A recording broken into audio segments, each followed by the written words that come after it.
Movie की starting scene में हमें 1995 यानी पास्ट का टाइम दिखाया जाता है। हम एक प्लेनेट को देखते हैं जिसका नाम होता है हाला। वहीं पर हम एक शख्स को देखते हैं जिसका नाम होता है कैरल डैनवर्स। हाला प्लेनेट के लोग उस शख्स को वियर्स नाम से बुलाते थे। तभी वियर्स की आंख खुल जाती है। वियर्स इस प्लेनेट के लोगों के साथ ही रहती थीं, जिन्हें क्री कहा जाता है। वो अपने अतीत के बारे में सब कुछ भूल चुकी होती हैं, जिस वजह से वियर्स भी अपने आप को क्री एलियन ही मान रही होती हैं।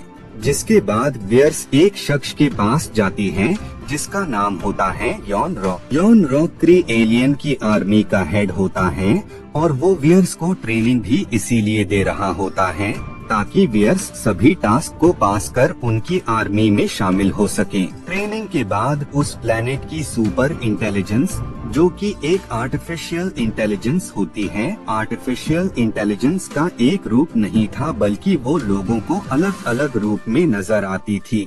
जब वियर्स इंटेलिजेंस के करीब जाती हैं, तो वो वियर्स को एक ओल्ड वुमेन के रूप में नजर आती थी, क्योंकि उस ओल्ड वुमेन को वियर्स जानती तो थी, लेकिन मेमोरी लॉस होने की वजह से उसे उस शख्स के बारे में कुछ भी याद नहीं होता है। सुप्रीम इंटेलिजेंस वियर्स को बताती है कि तुम्हें आर्मी में इसीलिए सिलेक्ट किया गया है ताकि तुम स्क्रल एलियन को खत्म कर सको। स्क्रल एलियन बहुत ही डेंजरस और पावरफुल हैं। वो अलग अलग प्लैनेट्स को अपने कब्जे में कर लेते हैं और बाद में वो उस प्लैनेट के लोगों को मार देते हैं। स्क्रल के पास एक ऐसी पावर है जिससे वो किसी का भी रूप ले सकते हैं। जिन एलियंस को रोकना क्री का काम है। जिसके बाद यॉन रॉक उन सब लोगों के साथ उस प्लैनेट पर आ जाता है जहां पर स्क्रल्स मौजूद होते हैं। वियर्स और बाकी लोग स्क्रल्स पर अटैक कर देते हैं, लेकिन स्क्रल्स उन लोगों से ज्यादा पावरफुल होते हैं, जिस वजह से वो उसी फाइट के दौरान वियर्स को अपने साथ ले जाते हैं। और बाद में जब वो वियर्स का दिमाग स्कैन करते हैं तो उन्हें पता लगता है कि वियर्स असल में एक दूसरे प्लैनेट जिसका नाम अर्थ है वहाँ की हैं। वियर्स एक पायलट हैं और वियर्स उस ओल्ड वुमेन भी वहाँ मौजूद होती हैं, जो कि बार बार वियर्स को ख्वाब में नजर आती थी। उस शख्स का नाम वेंडी लॉसन होता है। वो दोनों लोग उसी मिशन पर होते हैं। वेंडी लॉसन एक लाइट स्पीड इंजन बना रही होती हैं, जिसकी टेस्ट पायलट वियर्स होती हैं। स्क्रल्स उन इंफॉर्मेशन को देख ही रहे होते हैं, तभी वियर्स को होश आ जाता है और वो खुद को आजाद कर उन लोगों पर अटैक कर देती है। वियर्स स्क्रल्स से कहती हैं कि तुम लोगों ने मेरे ब्रेन के साथ क्या किया है। स्क्रल्स उसे बताते हैं कि उन्होंने उसके ब्रेन में किसी भी इंफॉर्मेशन को नहीं डाला है, वो बस उस इंफॉर्मेशन को देख रहे थे जो कि पहले से ही उसके दिमाग में थी। अभी वो लोग बात कर ही रहे होते हैं, तभी वहाँ बाकी स्क्रल्स भी आ जाते हैं जो कि वियर्स पर अटैक कर देते हैं, जिस वजह से उन दोनों लोगों में फाइट स्टार्ट हो जाती है। और उसी फाइट में वो स्पेसशिप भी काफी डैमेज हो गया होता है, जिस वजह से स्क्रल्स उस स्पेसशिप से निकल जाते हैं और बाद में वियर्स भी वहाँ से निकल जाती है। लेकिन जल्द ही उसका स्पेसशिप क्रैश हो जाता है और वो अर्थ पर आकर गिरती है। बाद में वियर्स अपने लोगों को कांटेक्ट करती हैं और वो उन्हें बताती हैं कि वो प्लैनेट अर्थ पर हैं। यॉन रॉक वियर्स से कहता है कि वो लोग जल्द ही उस तक पहुंच जाएंगे। तभी वहां पर वियर्स यानी कैरल के पास शील्ड के एजेंट निक फ्यूरी आते हैं। निक फ्यूरी शील्ड के लिए काम करते थे। निक फ्यूरी वियर्स के बर्ताव को देखकर उन्हें उस पर शक होता है, इसीलिए वो उसे अरेस्ट करने वाले होते हैं। तभी वहाँ पर एक स्क्रल उन पर अटैक कर देता है, जिस वजह से वियर्स उस स्क्रल का पीछा करने लगती हैं और बाद में वो उसे पकड़कर बुरी तरह मारती हैं। वहीं पर वियर्स को एक डिवाइस मिलता है जिसमें उसके दिमाग की कुछ मेमोरीज होती हैं, जिनके बारे में उसे कुछ भी याद नहीं होता है।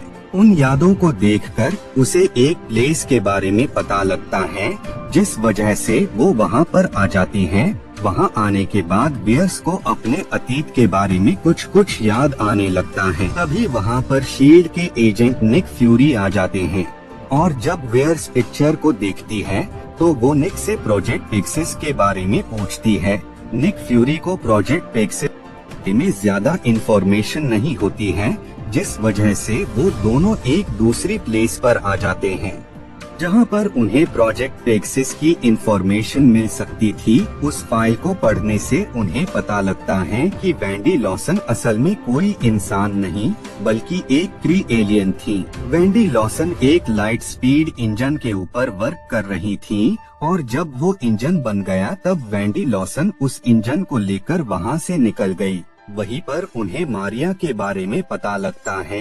मारिया भी वियर्स के साथ उस मिशन में थी। तभी वहां पर निक फ्यूरी के बॉस आ जाते हैं। उनकी बातचीत से निक को शक हो जाता है। वो शख्स जो उनके साथ है वो असल में उनका बॉस नहीं बल्कि एक क्री एलियन है। जब स्क्रल को पता लगता है कि निक को उस पर शक हो गया है तो वो उन पर अटैक कर उन्हें मारने वाला होता है, लेकिन इससे पहले ही वियर्स अपनी पावर्स से उस पर अटैक कर देती हैं। बाद में वो लोग बाकी की जानकारी लेने के लिए मारिया के पास आ जाते हैं। मारिया कैरल को देखकर काफी ज्यादा शॉक हो जाती है। मारिया उसे बताती है कि डॉक्टर वेंडी लॉसन एक लाइट स्पीड इंजन पर वर्क कर रही थी और जब वो बनकर रेडी हो गया होता है तो उसे टेस्ट करने के लिए उन्होंने तुम्हें चुना। वेंडी लॉसन के प्लेन क्रैश में हमें यकीन हो गया था कि प्लेन क्रैश में तुम और वेंडी लॉसन दोनों मारे गए, लेकिन आज तुम्हें जिंदा देखकर मुझे बहुत ही खुशी है। तभी वहाँ पर स्क्रल्स का लीडर टेलॉस आ जाता है, जो कि वियर्स को बताता है कि मैं तुम पर हमला करने नहीं आया हूँ, मैं बस तुम्हें उन लोगों के बारे में सच बताना चाहता हूँ जिनके लिए तुम काम करती हो। बाद में वो स्क्रल उस दिन की रिकॉर्डिंग को ऑन कर देता है। उस रिकॉर्डिंग को सुनकर वियर्स को सब कुछ याद आ जाता है। उस दिन वियर्स वेंडी लॉसन के साथ लाइट स्पीड इंजन को लेकर उनके स्पेस शिप की तरफ बढ़ रही होती है। तभी उनके स्पेस शिप पर कोई अटैक कर देता है, जिस वजह से उनका स्पेस शिप क्रैश हो जाता है, जिसमें वेंडी लॉसन बहुत ही बुरी तरह इंजर्ड हो जाती है। वेंडी उसे बताती हैं कि मैं तुम्हें अपने बारे में सच बताना चाहती हूँ। मैं असल में कोई ह्यूमन नहीं बल्कि एक क्री एलियन हूँ। मेरा प्लैनेट अर्थ नहीं बल्कि हाला है। मैंने ये लाइट स्पीड इंजन इसीलिए बनाया ताकि मैं इसे स्क्रल्स को दे सकूं, ताकि स्क्रल उस इंजन को लेकर क्री की पहुंच से दूर जा सके। वेंडी उन्हें क्री की सच्चाई के बारे में सब कुछ बता देती है और वो उस इंजन को तबाह करने वाली होती है। तभी वहाँ पर यॉन रॉक आ जाता है, जो कि वेंडी को मार देता है और बाद में जब वो उस इंजन को लेने के लिए आगे बढ़ता है तभी कैरल उस इंजन पर अटैक कर उसे ब्लास्ट कर देती है, जिस वजह से उस इंजन की जितनी भी पावर होती है वो कैरल की बॉडी के अंदर समा जाती है, जिस वजह से वो काफी पावरफुल बन जाती है। लेकिन इससे कैरल की याददाश्त चली जाती है और वो अपने बारे में सब कुछ भूल जाती है, जिस वजह से यॉन रॉक वियर्स को अपने प्लेनेट हाला ले आता है। सीन वापस से प्रेजेंट में आ जाता है। स्क्रल उन्हें बताता है कि यॉन रॉक और उसके लोगों ने तुम्हें गुमराह करने की कोशिश की है। बुरे असल में स्क्रल नहीं बल्कि क्री हैं। क्री ने ही प्लैनेट्स पर कब्जा करने के बारे में सोचा था। जब उन्होंने हमारे प्लैनेट्स पर कब्जा करना चाहा तो हमने उन्हें रोकने की काफी कोशिश की, लेकिन वो लोग काफी पावरफुल थे, जिस वजह से उन लोगों ने हमारे अपने लोगों और प्लैनेट को डिस्ट्रॉय कर दिया। तब से लेकर आज तक हम उनसे बचने के लिए अलग अलग प्लैनेट्स पर पनाह ले रहे हैं। वेंडी लॉसन एक क्री एलियन होते हुए भी उसने हम लोगों की हेल्प करने का डिसाइड किया, जिसके लिए उसने एक लाइट स्पीड इंजन बनाया था। वियर्स उसे बताती हैं कि वो एनर्जी सोर्स मैंने तबाह कर दिया था। स्क्रल उससे कहता है कि नहीं, तुमने सिर्फ इंजन को तबाह किया था, वो एनर्जी अभी भी वेंडी यानी मार्वल की लैब में है और वो लैब अर्थ पर नहीं बल्कि स्पेस में है। जिसके बाद वो सब लोग एक स्पेसशिप की हेल्प से वहाँ पर आ जाते हैं। स्क्रल एक अजीब सी आवाज निकालता है, जिसके बाद वहाँ बाकी स्क्रल्स आ जाते हैं। वो उन्हें बताते हैं कि मार्वल ने उन्हें अपने लोगों को कांटेक्ट करने से मना किया था, क्योंकि इससे क्री एलियन उन लोगों को ट्रेस कर उन तक पहुंच सकते थे। तभी वहां पर यॉन रॉक और उसके लोग आ जाते हैं। वहीं पर हम टेसरिक क्यूब को देखते हैं, जो कि एक स्पेस स्टोन है।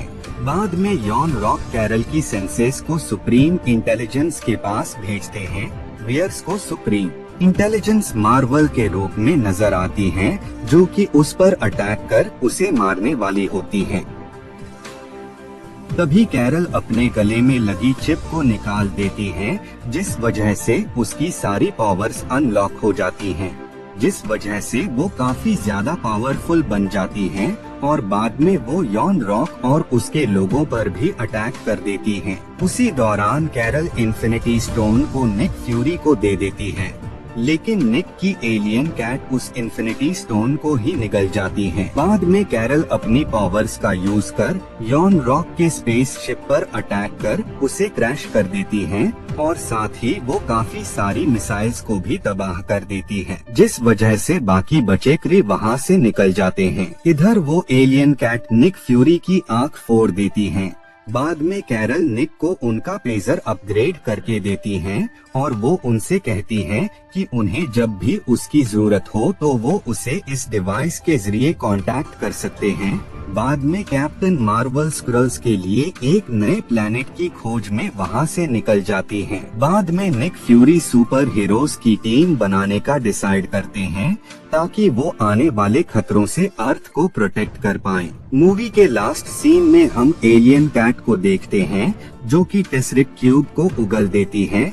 मूवी के पोस्ट क्रेडिट सीन में हम एवेंजर्स को देखते हैं, जो कि निक फ्यूरी के उस डिवाइस को चेक कर रहे होते हैं।